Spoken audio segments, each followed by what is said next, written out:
This stand is against the rules. I'm shutting it down. Eleanor storms over. I step in front of my kids. Over lemonade? You've lost it, Eleanor. Officer Ramirez holds up a hand. Ma'am, step back. They're just kids. Eleanor jabs a finger. I'm the HOA president. I am the law. Officer Ramirez shakes his head. Cuffs click. No, ma'am. You're under arrest. The neighborhood was alive with the sound of laughter, the clinking of coins, and the sweet scent of fresh lemons. On the corner of Maplewood Drive, my kids had set up a bright yellow table with a hand-painted sign, Lemonade, 50 cents. Parents walked their dogs, joggers slowed down to grab a cup, and neighbors waved as they passed by. For once, the street felt like a little slice of summer paradise.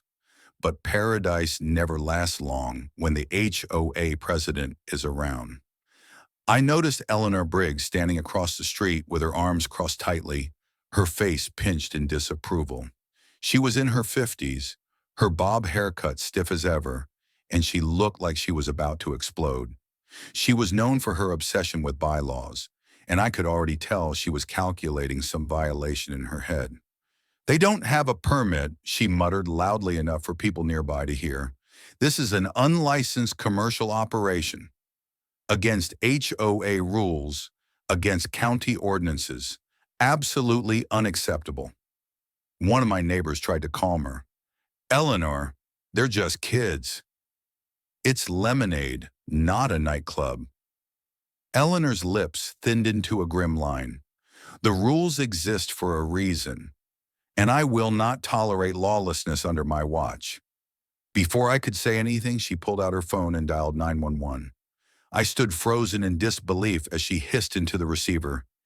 Yes, I'd like to report an illegal business operating on Maplewood Drive. Yes, children. But that doesn't matter. They're breaking the law. The kids, oblivious to the storm brewing, giggled as they poured lemonade into plastic cups for a pair of joggers. Minutes later, a squad car rolled up. 2 officers stepped out, looking confused. Dispatch said, lemonade stand? One of them muttered. The kids froze, clutching their cups like they were contraband. Parents began gathering, whispering nervously. My heart was pounding. I couldn't believe this was happening. Eleanor strutted forward, pointing at the stand. Officers, thank goodness you're here. These children are conducting business without permits. It's a clear violation, and I demand you shut this down immediately. One of the officers raised an eyebrow. Ma'am, it's a lemonade stand. Yes, Eleanor snapped, which is precisely the problem. HOA rules prohibit unlicensed vendors, and county law requires a food vendor permit. They don't have one, I stepped in, my voice shaking but firm. This is ridiculous. They're just kids trying to enjoy the summer. They're not hurting anyone. The officers exchanged glances. One of them crouched to eye level with the kids.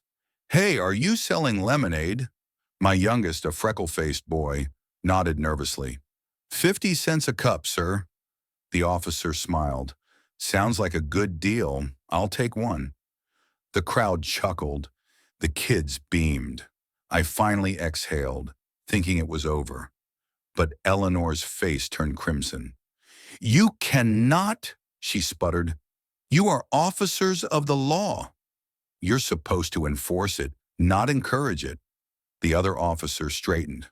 Ma'am, this really isn't a police matter. We're not shutting down a kid's lemonade stand. Eleanor's composure cracked. She jabbed a finger toward the officers. If you refuse to do your duty, then I'll escalate this. I'm the HOA president, and I have authority here. I shot back before I could stop myself. You don't have authority over my children, Eleanor. You've gone too far.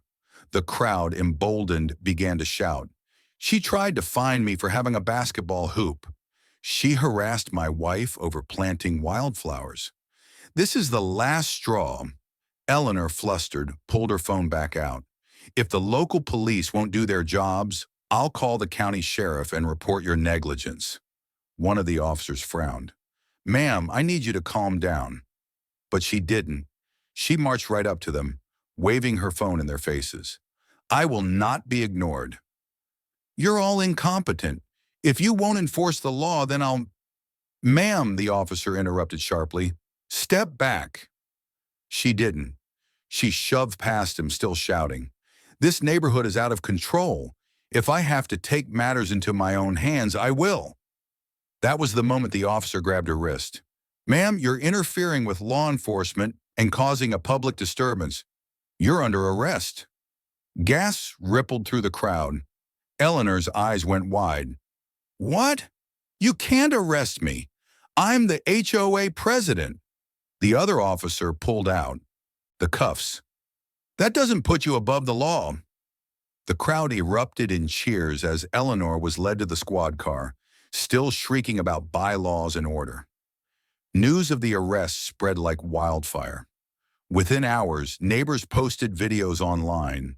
Eleanor screaming, the officers calmly cuffing her, my kids holding their lemonade cups like trophies. The video went viral. Headlines read, "HOA president arrested after calling cops on kid's lemonade stand." At the next HOA meeting, attendance doubled. Neighbors demanded her resignation. Someone even brought a pitcher of lemonade and set it on the boardroom table. "You embarrass this entire neighborhood," one resident said. "We're supposed to be a community, not a dictatorship." Eleanor tried to defend herself. "I was upholding the rules." "No," I cut in, standing tall with my kids beside me. "You were bullying children, and now everyone sees it." The vote to remove Eleanor as president passed overwhelmingly. She was ousted, her reputation in tatters. The following weekend, the kids set up their lemonade stand again, this time with full community support. Neighbors brought folding chairs, music, and even a bounce house. The same officers stopped by, bought 3 cups, and handed the kids a crisp $20 bill. "Keep the change," one said with a grin. I hugged my children. "See? When people stand up to bullies, the good wins out." One of them whispered, "Do you think Miss Briggs will come back?" I shook my head. Not anymore. Across the street, Eleanor's house sat dark, blinds drawn, her once feared presence reduced to nothing more than a cautionary tale. The neighborhood, once divided by strict rules and endless fines, found new unity in the strangest way possible. Through a pitcher of lemonade, a handful of brave kids, and a president who finally learned that power doesn't mean control. And from that day on, whenever summer rolled around, Maplewood Drive was famous not for its HOA bylaws, but for the sweetest lemonade stand in town. If this story moved you, don't forget to like, share, and subscribe for more powerful tales of resilience and justice.